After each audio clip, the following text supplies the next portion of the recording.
So what you want to do is go ahead and take out all 8 bolts, and you just finagle this thing out of there. Sometimes it takes a little bit of magic, but after a while it will come out if you mess with it. Just gotta figure out how to get it out, that's all. Inside your case, make sure there ain't a bunch of debris in there. As you can see, there's a little bit of water in mine. I'm gonna use this for a trail spare. So you have a tool that comes with your machine. This is a 50-inch trail, 2020 Polaris 900. This is what the setup is. So you just kind of stick it in here. I like to do both sides. It seems to help for some reason.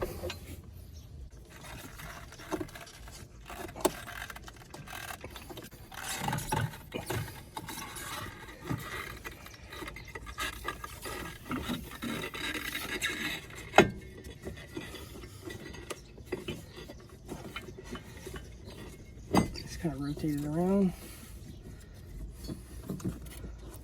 pull it out, and your belt's off. Make sure you always put the belt back on the way it come off, and they should always go on where you can read everything, not backwards. Should go on just like that right there. Before you put your belt back on, you want to take a Scotchbrite pad, just rough up the surfaces. Take you some alcohol and clean the glazing and some residue that's left over. Just reverse the process, put that in there, make sure it's pushed down.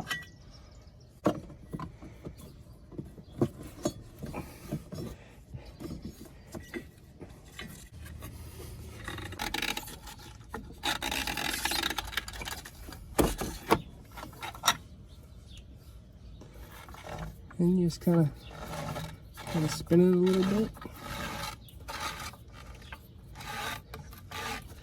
That kind of tightens up. That's what I always do. And then you should be good to go to put your cover back on.